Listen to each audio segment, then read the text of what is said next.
Okay, so picture this. You're walking down the street, right? Just minding your own business, and suddenly, bam! Your eyes are like Niagara Falls. Oh, yeah. And it's not like you're walking past a bakery or anything. You know those freshly baked bread smells? Right. We've all been there, those moments when our eyes just tear up for like seemingly no reason. Yeah. Well, today we're doing a deep dive into the mystery of watery eyes. Yes. We're going to figure out when it's just one of those things and when it's like, okay, maybe I should call somebody about this. Right. We're using this super interesting piece called pasted text. And we're going to really try to help you listen to your body and when you need to kind of decipher those watery signals. Yeah, because, I mean, watery eyes, it's not very specific, right? Not at all. You could be a little rogue eyelash, or it could be something much more serious. Totally. So to kick things off, pasted text highlights a few kind of red flags, like when should you actually pick up the phone and call the doctor? And one of them is if those watery eyes just won't quit. Like if they hang around for more than, say, 5 days, even if you're trying home remedies and things, that might be a sign that something else is up. Yeah, absolutely. If it's not getting better, or it's even getting worse, even with, treating it at home, that's definitely something to look out for sure. Also, if you're experiencing other things alongside the watery eyes, if you've got pain, blurry vision, you're suddenly really sensitive to light, that kind of thing, those are also signs that it might be time to call your doctor. Basically, anytime those watery eyes are cramping your style, like actually interfering with your day-to-day life, Right. don't just like grin and bear it, go get it checked out. Definitely. I think it's always better to be safe than sorry. Always, always, always. Okay, so with those warning signs in mind, let's put on our detective hats here and investigate the usual suspects behind watery eyes. And let's start with maybe the most obvious one, debris. Okay.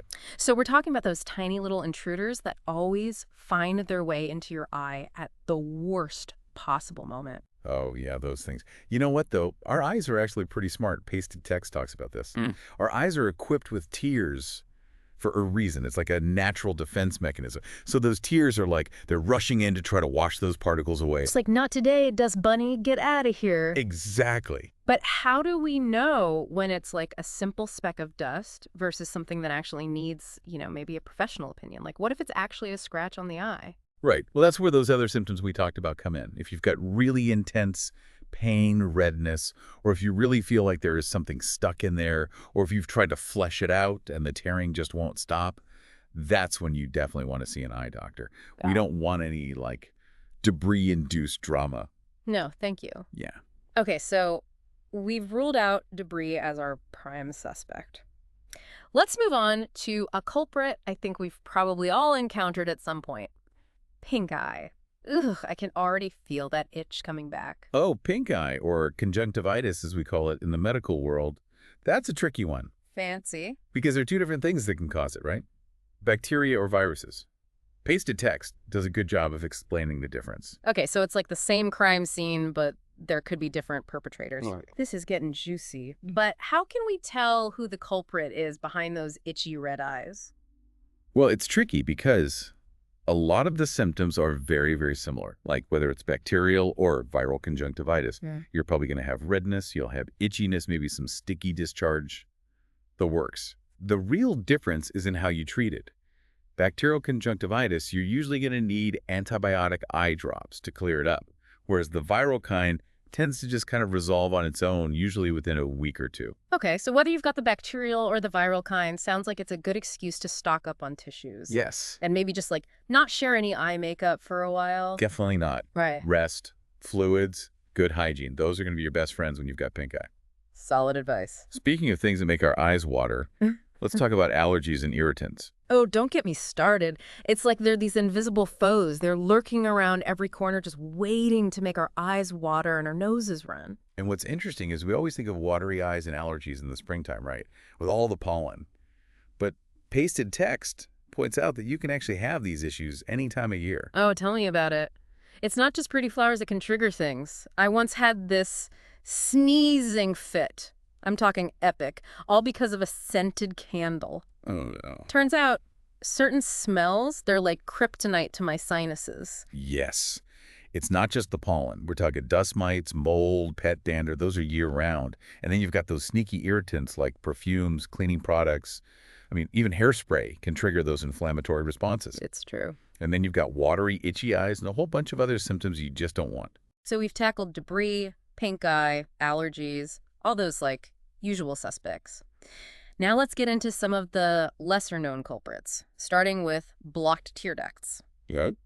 This one sounds kind of intriguing, and if I'm being honest, a little terrifying. It's really not as scary as it sounds. It's actually, think about it this way. Our eyes are constantly producing tears, right? Those glands in our eyelids, they're always working.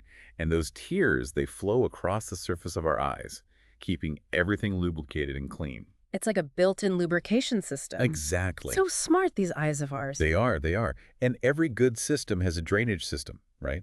So once those tears have done their job, they need to be removed. And enter tear ducts. And this is where things can go wrong. Yeah, sometimes those tiny ducts can get partially or even completely blocked, which means those tears can't drain the way they should. So it's like a clogged pipe, but instead of water backing up, it's tears. Yeah, pretty much. That sounds messy. What causes that to happen in the first place? So pasted text mentions a few things: infections, injuries, and honestly, sometimes it's just part of getting older. As we age, those tear ducts can narrow, which makes them more likely to get blocked. And here's where things get interesting. The treatments for blocked tear ducts, they can be as simple as warm compresses and just like gentle massage. Okay, that actually doesn't sound too bad. Right. But sometimes you might need a procedure called probing, where they use a tiny instrument to open the duct. Okay. And in some cases, you might even need surgery. All right, so surgery definitely moves this up on the scary eye things scale. Yeah, a little bit. So if you're noticing watery eyes, along with some other things, like some mucus, maybe some crusting, pain, redness around the corner of your eye, those are signs to go see a professional. Absolutely. Especially with blocked tear ducts, early detection is key. Wow, who knew those tiny tear ducts were so complicated? Okay, we've added blocked tear ducts to our list of suspects. What's next? Well, pasted text says we've still got a few more suspects to question. Let's talk about blepharitis. Blepharitis? It sounds kind of like a mythical beast, doesn't it? Huh, maybe a little. Yeah. But unlike a mythical beast, blepharitis is very real, and it's actually more common than you might think. It's basically inflammation of the eyelids. Okay, inflammation of the eyelids. My eyes are already twitching just thinking about that. What causes this blepharitis thing to show up? You know, it's a bunch of different things, actually. Yeah. Could be bacteria, dandruff, even a skin condition, rosacea. Rosacea. That can cause it. And just like with the other things we've talked about, the treatment really depends on what's causing it in the first place. Got it. So if you've got watery eyes and your eyelids are itchy, red, swollen, time to see the eye doctor. Figure out what's going on and how to treat it. Exactly. Because, like, treating the watery eyes themselves isn't going to help if there's something else going on, right? It's like putting a Band-Aid on a leaky faucet. It might hide the problem for a minute, but it's not actually fixing anything. Exactly. And speaking of getting to the root of the problem, our next suspect is a perfect example of that. It's called meibomian gland dysfunction. MGD for short. MGD. That one sounds a little more technical. What are meibomian glands? And, like, why should I care if they aren't working right? Great questions. So picture this. Your eyelids have these tiny glands in them called meibomian glands. Yeah. And they make this special oil that keeps your tears from drying up too fast. Oh, so they're like the guardians of our tear film, keeping our eyes all lubricated and happy. Exactly. But with MGD, those glands aren't doing their job like they should. Either they're not making enough oil, or the oil they are making isn't cutting it. So that's where the dysfunction comes in. Okay. But here's what I don't get. I always thought MGD caused dry eyes, not watery eyes. What's the connection there? It's a good question. And it shows that sometimes our bodies do things that seem kind of backwards. So when your meibomian glands aren't making enough oil, your tears evaporate way too fast. Okay, so that makes sense. That's classic dry eye. Right. But here's the thing sometimes. Your eyes will try to fix that dryness by making more tears. Really? It's like they're saying, hey, we're drying out over here. Send in the waterworks. Wow, so it's like this vicious cycle. Dry eyes lead to more tears, but then those tears evaporate because the glands aren't working right, and it just makes the dryness even worse. Exactly. Wild. So you've got the dryness, you've got the excessive tearing. What other symptoms are there with MGD? Pasted text mentions a few others. You might have blurry vision or this gritty, sandy feeling in your eyes, sometimes even sensitivity to light. So it sounds like MGD is definitely one of those things where you really need to get to the bottom of what's going on. Yes. Treating just the watery eyes isn't going to solve the problem, right? Exactly. It's the leaky faucet and the Band-Aid all over again. I'm sensing a theme here. Okay, so we've got MGD covered. One final suspect to question. Eyelid and eyelash problems. I think I know where this is going. I bet you do. We've all had the joy of experiencing a sty, right? Ugh, don't even remind me. Those things are the worst. But I always thought styes were more of a pain and swelling thing, not really connected to watery eyes. How do they fit into all of this? Well, remember how we talked about any irritation or inflammation around your eye messing with your tear film and your tear drainage system? Right. A sty is basically an infection of the oil glands in your eyelid. Wait, there's my Bohemian glands again? You got it. Those glands are like the VIPs of eye lubrication. But when you get a sty, it irritates the eye, and that can lead to watery eyes, on top of the redness, the swelling, the discomfort, all that fun stuff. So it's not the sty itself making the tears, it's our body's way of dealing with the irritation. Got it. But styes aren't the only eyelid villains out there, are they? Pasted text mentioned a couple more, entropion and ectropion. Those sound kind of intense. They can be, yeah. Yeah. But basically, those are when your eyelids turn inward. That's entropion, or outward, which is ectropion.